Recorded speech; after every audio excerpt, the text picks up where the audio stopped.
Jesus went forth with his disciples across the Kidron Valley, where there was a garden, which he and his disciples entered. Now Judas, who betrayed him, also knew the place, for Jesus often met there with his disciples. So Judas, procuring a band of soldiers and some officers from the chief priests and the Pharisees, went there with lanterns and torches and weapons. Then Jesus, knowing all that was to befall him, came forward and said to them, "Whom do you seek?" They answered him, "Jesus of Nazareth." Jesus said to them, "I am he." Judas, who betrayed him, was standing with them. When he said to them, "I am he," they drew back and fell to the ground. Again he asked them, "Whom do you seek?" And they said, "Jesus of Nazareth." Jesus answered, "I told you that I am he. So if you seek me, let these men go." This was to fulfill the word which he had spoken. "I did not lose a single one of those whom you gave me." Then Simon Peter, having a sword, drew it and struck the high priest's slave and cut off his right ear. The slave's name was Malchus. Jesus said to Peter, "Put your sword into its sheath. Shall I not drink the cup which the Father has given me?" So the band of soldiers and their captain and the officers of the Judean authorities seized Jesus and bound him. First they led him to Annas, for he was the father-in-law of Caiaphas, who was high priest that year. It was Caiaphas who had given counsel to the religious authorities that it was expedient that one man should die for the people. Simon Peter followed Jesus, and so did another disciple. As this disciple was known to the high priest, he entered the court of the high priest along with Jesus, while Peter stood outside at the door. So the other disciple, who was known to the high priest, went out and spoke to the woman who guarded the gate, and brought Peter in. The woman who guarded the gate said to Peter, "Are not you also one of this man's disciples?" He said, "I am not." Now the servants and officers had made a charcoal fire, because it was cold, and they were standing and warming themselves. Peter also was with them, standing and warming himself. The high priest then questioned Jesus about his disciples and his teaching. Jesus answered him, "I have spoken openly to the world. I have always taught in the synagogues and in the temple, where all Jewish people come together. I have said nothing secretly. Why do you ask me? Ask those who have heard me what I have said to them. They know what I said." When he had said this, one of the officers standing by struck Jesus with his hand, saying, "Is that how you answer the high priest?" Jesus answered him, "If I have spoken wrongly, bear witness to the wrong. But if I have spoken rightly, why do you strike me?" Annas then sent him bound to Caiaphas, the high priest. Now Simon Peter was standing and warming himself. They said to him, "Are not you also one of his disciples?" He denied it and said, "I am not." One of the servants of the high priest, a kinsman of the man whose ear Peter had cut off, asked, "Did I not see you in the garden with him?" Peter again denied it, and at once the cock crowed. Then they led Jesus from the house of Caiaphas to Pilate's headquarters. It was early.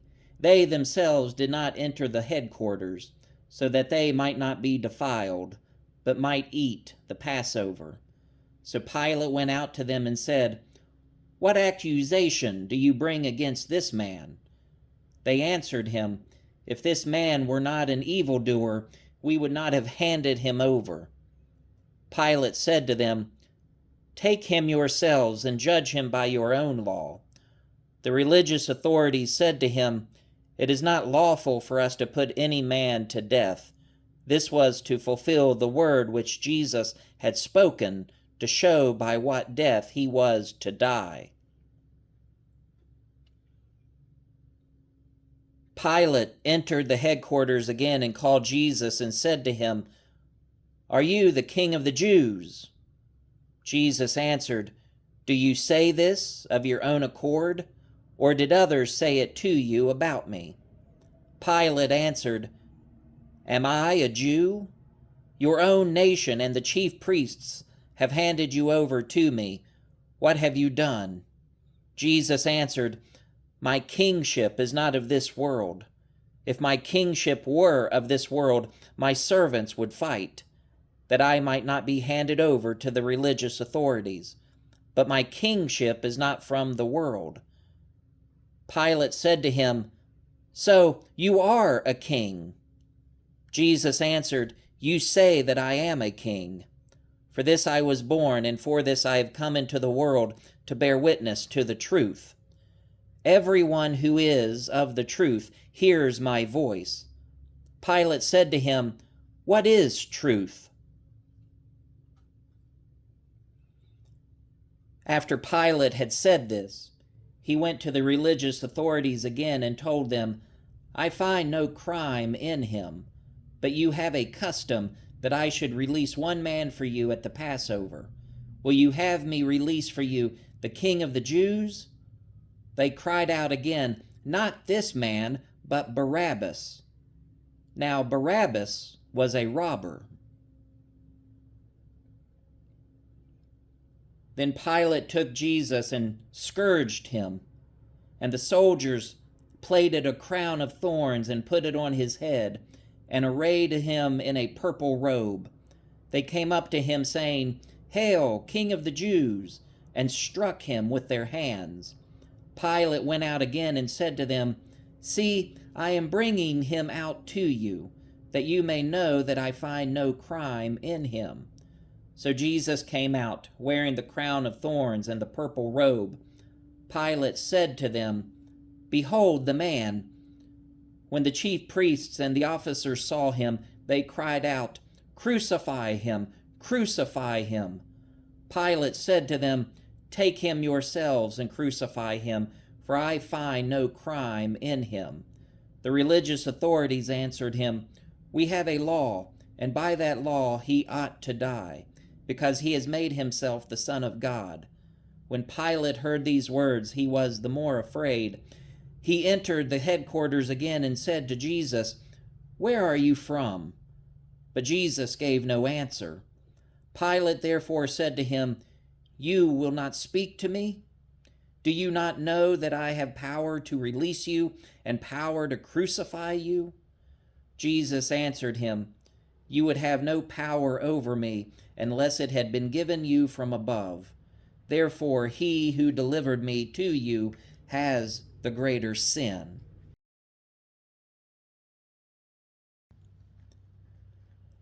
Upon this, Pilate sought to release him, but the religious authorities cried out, "If you release this man, you are not Caesar's friend. Everyone who makes himself a king sets himself against Caesar." When Pilate heard these words, he brought Jesus out and sat down on the judgment seat, at a place called the Pavement, and in Hebrew, Gabbatha. Now it was the day of preparation of the Passover. It was about the 6th hour. He said to the religious authorities, "Behold your king." They cried out, "Away with him! Away with him! Crucify him!" Pilate said to them, "Shall I crucify your king?" The chief priests answered, "We have no king but Caesar." They handed him over to them to be crucified. So they took Jesus, and he went out, bearing his own cross, to the place called the place of a skull, which is called in Hebrew Golgotha. There they crucified him, and with him 2 others, one on either side, and Jesus between them. Pilate also wrote a title and put it on the cross. It read, Jesus of Nazareth, the King of the Jews. Many of the Judeans read this title, for the place where Jesus was crucified was near the city, and it was written in Hebrew, in Latin, and in Greek. The Jewish chief priests then said to Pilate, do not write, the King of the Jews, but this man said, I am King of the Jews. Pilate answered, what I have written, I have written. When the soldiers had crucified Jesus, they took his garments and made 4 parts, one for each soldier, also his tunic. But the tunic was without seam, woven from top to bottom. So they said to one another, let us not tear it, but cast lots for it to see whose it shall be. This was to fulfill the scripture. They parted my garments among them, and for my clothing they cast lots.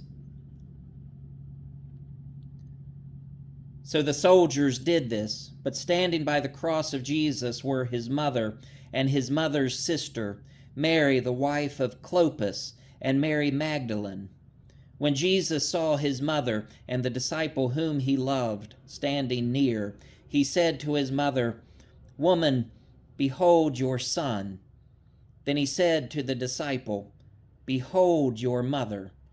And from that hour the disciple took her to his own home.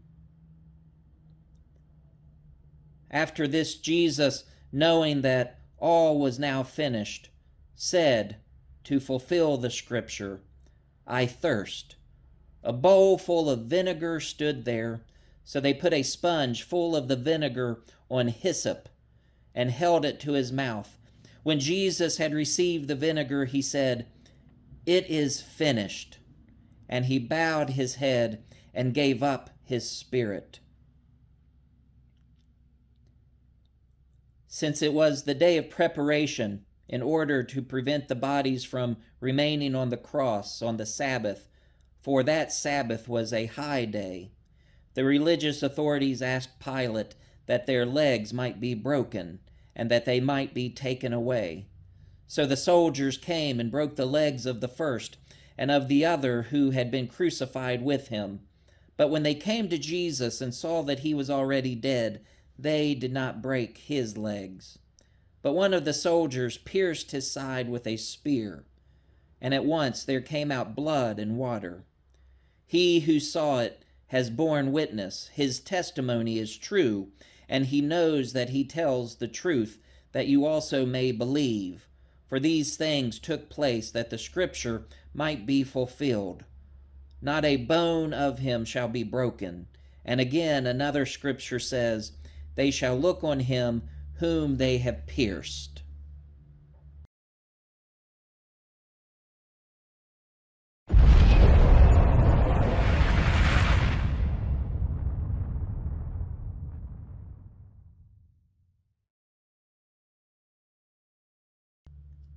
After this, Joseph of Arimathea, who was a disciple of Jesus, but secretly for fear of the religious authorities, asked Pilate that he might take away the body of Jesus, and Pilate gave him leave.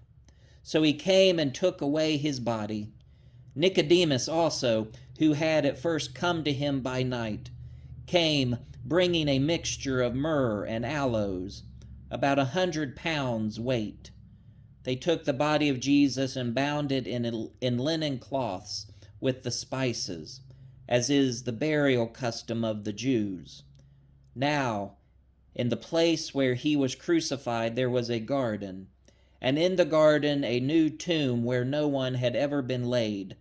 So because of the Jewish day of preparation, as the tomb was close at hand, they laid Jesus there.